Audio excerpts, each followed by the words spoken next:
You know how in the movie Mean Girls, one of the cliques was the Asian nerds and the other was the cool Asians? Well, black folks have a little bit of that going on too. Sure, we might also be the unfriendly hotties if we're feeling like it. But if you look across the cafeteria, you can find us among the nerds too. Because blending blackness and nerdiness has always been part of the culture. The term blerd refers to a black person who has a love for sci-fi and fantasy, anime and comics, video games and tech. It was first popularized by actor Donald Faison in 2006 when his character on Scrubs, Dr. Turk, identified that way. But blerdiness is by no means new. Just think about Steve Urkel of Family Matters and Carlton Banks of The Fresh Prince of Bel-Air. And in real life, astronauts Ron McNair and Mae Jemison, astrophysicist Neil deGrasse Tyson and Hakeem Oluseyi, and author Octavia Butler are often highlighted in the blerd community. Celebrating this self-expression debunks two myths, one being that nerdiness only resides in white suburbia, and the other being that it's an identity black people can't access. But we contain multitudes and understand duality. Just ask rappers Megan Thee Stallion and Lil Uzi Vert, who are both certified blerds, mixing anime and video game aesthetics into their hip-hop personas. Blerdom is also a resistance to the racism that shows up in the nerd space. I can tell you, I remember coming to school one day for Spirit Week dressed up as a Powerpuff Girl, only to be told by a white classmate that I couldn't be one because of my skin color.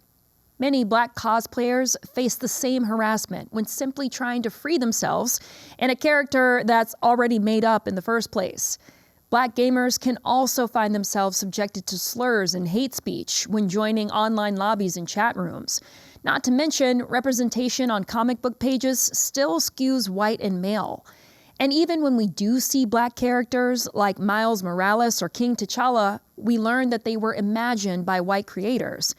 Now, don't get it twisted. We love seeing ourselves in fantasy worlds, whoever is creating it, but it'd be nice to see us telling our own stories, given that black creators make up less than 6% of the comic book industry.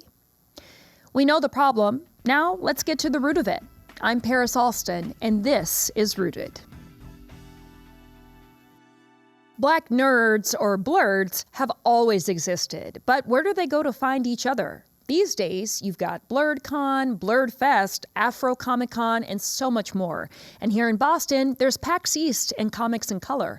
One focuses on the whimsical world of gaming, while the other brings fantasy alive on the page. We hit up both events to catch the community in action. Oh, it's definitely grown a lot more than what it was years ago. And I think it's beautiful because people are finding themselves when they come here. This is people's version of Super Bowl. We begin at PAX East. Since 2010, it's drawn hundreds of thousands of people to celebrate gaming culture. But unlike pro football, players can hide behind a screen, which has made gaming an unwelcoming space for some. A 2023 National Defamation League study found that 50% of black adult gamers faced harassment due to their race while gaming, a 6% increase from the year before. That could be anything from racist slurs and user screen names to verbal abuse in chat rooms. But many gamers are hopeful that times are changing and see their presence at PAX East as proof. There's a lot of other people of color that are here. There's a lot of inclusion. You see a lot of, even with like developers and people working booths. So it feels very nice to kind of still have that feeling of inclusiveness with everyone, as opposed to other spaces which have not always had that. So. What do you think the gaming world is doing, if anything, to improve that at large? From what I've seen, there's definitely been a lot more stories involving people of color within the last, maybe decade. And it's not always just, here's this fun character. They're the comedic relief. They don't contribute anything to the story. And it's like, no, we're getting like complex storylines. We're getting, we're still getting in-depth characters that are all still funny. There are a number of games here that are aiming to be more representative of different types of people. What does it mean for you to see stuff like that? It feels empowering, honestly, because growing up, there weren't many black icons for me to look up to. My only icon that I've ever had was Tiana from Princess and the Frog. So to see more diverse characters being added to so many different things, it's like, yeah, we're getting up there. Getting up there also means blerdom going mainstream. with big names like Megan Thee Stallion, Lil Uzi Vert, and former President Barack Obama openly embracing it.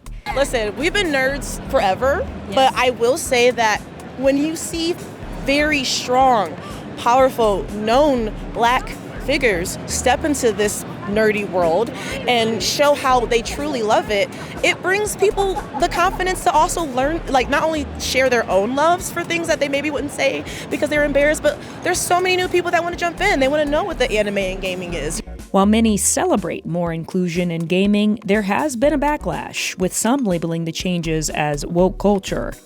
Take Assassin's Creed Shadows, a role-playing action game based on the real-life story of the black samurai Yasuke.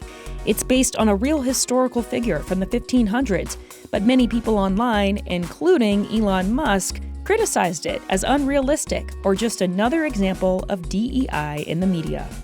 But that's not stopping Black creators from bringing their stories to the gaming screen. Andrew Stamps is one of them, whose JRPG Terra Nova World introduces more characters of color into the genre. I do not know what a JRPG is, so I'd love for you to tell us more about that and more about what Terra Nova World is. Sure. So it's an older term. I still think it applies for a particular style of video role-playing game, right? And the J comes from Japanese because back in the day, 90s, 80s, most of these types of games came from Japan, right? You know, growing up in New Orleans, you know, almost everybody looked like me, right? So, you know, the idea of representation in that sense, you know, when you get a piece of media from somewhere else and everyone else looks different, you know, if we're gonna be completely honest, I really didn't think about it until I got a little bit older, right? It's just what it was, you know. Games came from some other place, so this is what they looked. But, you know, if I made one, you know, I would put people in it that, you know, look like the people that I saw. And in Terra Nova World, that means being able to choose from a range of skin tones when building a character that matches your fantasy. You have this palette editor within the game that allows people to do Right, that. right. How does that change the experience for a gamer who may have a skin color that isn't often reflected in the games they play? I can only speak for my own experience, but sometimes when I've had games that had character creators and all that, and you know, it's getting better now, but you'd find, you know, when you went for darker shades, they just weren't there. You know, you have what was essentially a tan person, right? Which is fine, right? Nothing wrong with tan people, but We're all some shade of beige. right. But you know, if you can do 3, then do 5, right? It costs you nothing to add 2 more, right? Hey, if Rihanna can come up with 50 shades for Fenty, I can only imagine how many these gamers can create. Now, even as PAX East is becoming more diverse, it still has its limits, and Black creators aren't going to wait forever for it to catch up. That's why many of them are creating their own spaces, like Comics in Color, which happens every April at the Reggie Lewis Center in Roxbury. It brings together comic book lovers of all ages. So I'm here with Pata Debinga, who is an English teacher and a comic enthusiast attending the Comics in Color Festival. Pata, how long have you been a part of this world? Since I could read, since before I could read. It's good storytelling. It's also a gateway drug to literacy. So I learned to read better because I read comic books. And so I started reading to my kids, and they were reading comic books. And then they started reading. Reading wasn't a chore for them. It became fun. And I mean, I think even just having a community like Comics in Color is liberating in a way, because you're finding other people who like the things that you like, but they also look like you. Exactly right. Why is that powerful? Oh man, I grew up in Roxbury. And to have this in my neighborhood, and to see my kids being able to see this, and see people that look like them putting out these books and all this crazy art, is how I got started in this stuff when I was a kid, seeing my older brother do it. But now it's like 100-fold, you know? And no matter what kind of person they want to be, or they want to read about, or powers they have, everything is here. And they can see that they can access or be a part of anything they want to be. And it's normalized. That normalization comes from seeing oneself reflected in the comic world, which isn't always easy. Even as Black comics write the story of the next Green Lantern or Static Shock, it can be hard for them to get their work into the mainstream comic book industry. But Comics in Color provides a space for Black creators to showcase their work, to consumers who feel seen in it. I think simply existing in this space is doing a lot, I think, because when people come to Artist Alley or they come to a con like this and they see somebody like me, they actually have sometimes it's their first chance to meet a Black woman who is writing their own comic book. So I think that is doing a lot, just simply being here. There's power in being a Black comic creator because anywhere I go, I'm unique. If I go to a big show, I'm unique there because there's not a ton of Black creators. If I'm here surrounded by Black creators, I'm still unique because I'm me. So there's power in that. And at the end of the day, isn't that what blerdom is all about? Many blerds can relate to growing up loving comics, but never quite seeing themselves on the cover. But at Million Year Picnic in Cambridge, one of them owns the store. Let's head there to learn more about his labor of love.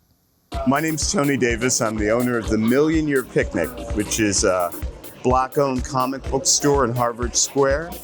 The oldest comic book store in New England and probably one of the 3 or 4 oldest comic shops still ongoing in the United States. Really, the mission of the store since it first opened is to sort of present the medium in the breadth and depth that it's capable of.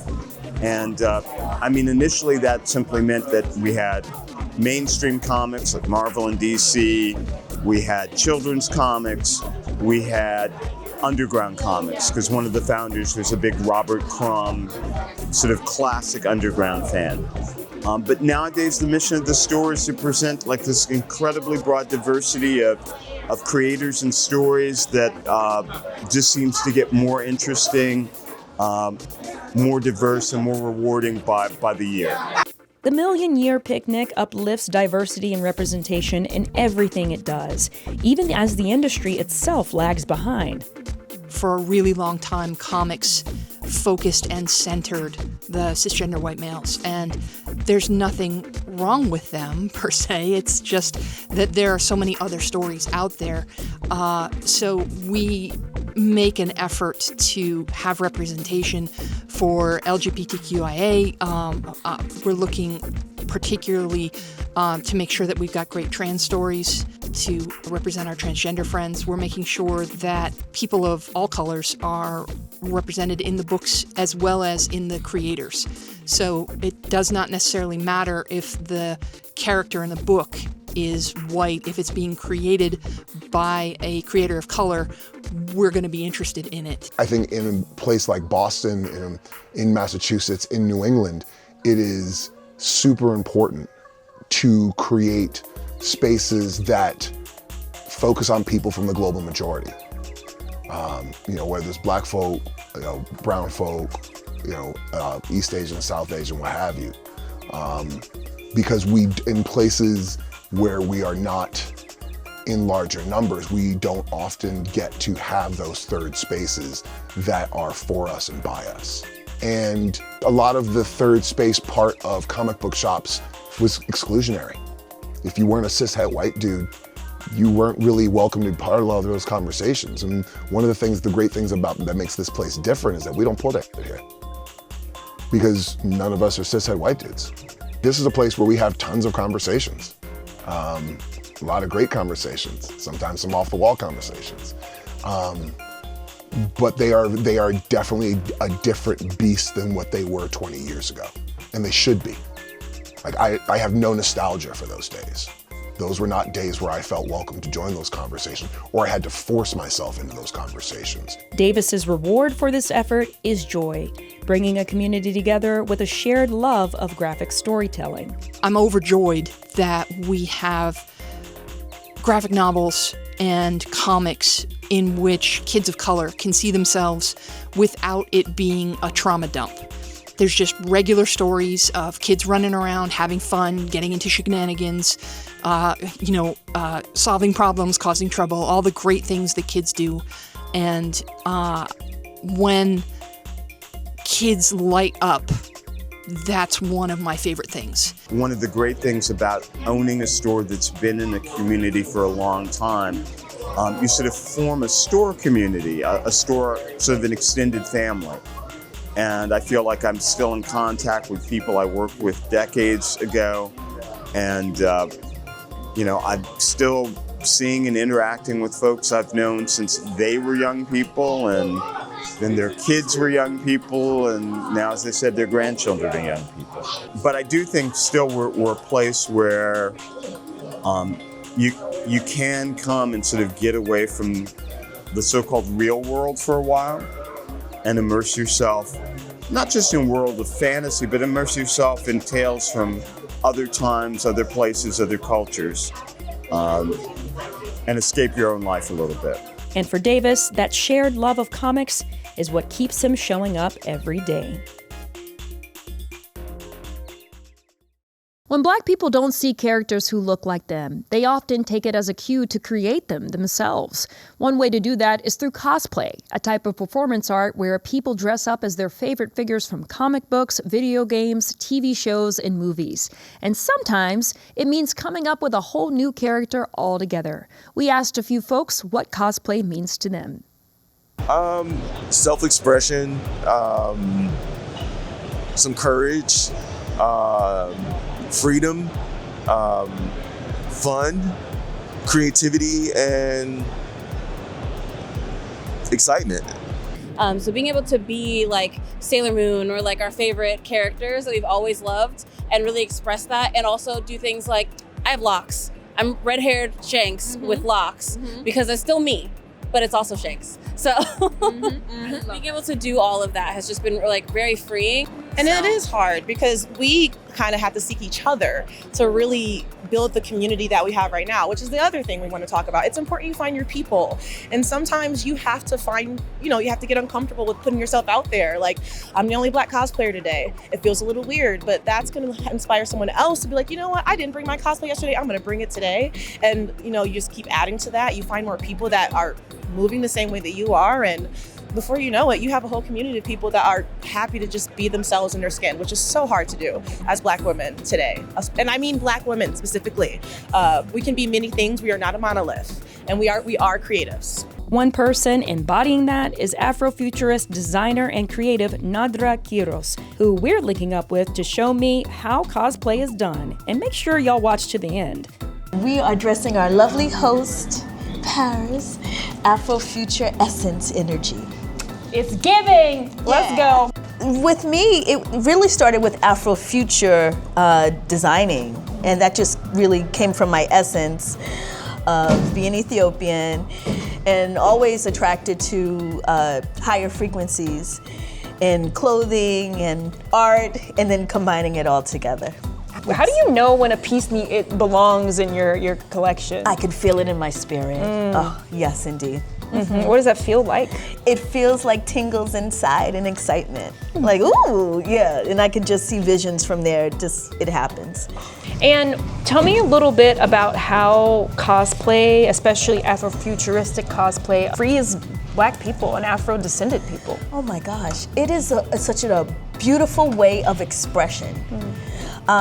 Sometimes, we don't always speak, we don't always share our thoughts, but with cosplay and with Afrofuture energy, you don't have to say a word. You can just walk anywhere, and you are speaking volumes with your visual. Is it in a way, especially for Black and Afro-descendant people, for them to take on a different identity?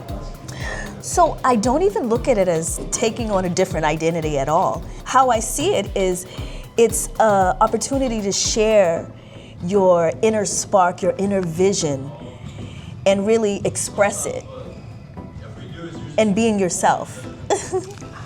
That's excellent. That's excellent. And sometimes bringing out parts of yourselves that you didn't know, right? Exactly. I was explaining to you how when you put a wig on, you become a whole different person. So now I'm sitting here like, what would I do if I had a white wig on in everyday life? And I think your imagination starts to run wild. Yes. Because sometimes like you said, you can put on the white wig and then you can feel like Storm, right? Feel like you want to take on the world or save the world, Berry, right? Right? Or you may put on these bracelets and feel like, you know what? I think I'm going to wear Adidas with this.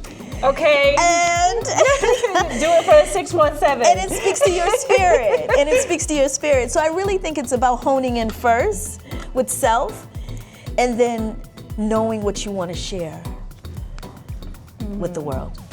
Yeah.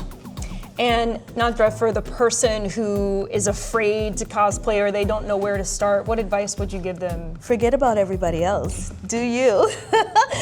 Explore colors, explore fabrics. Yeah, try on some wigs.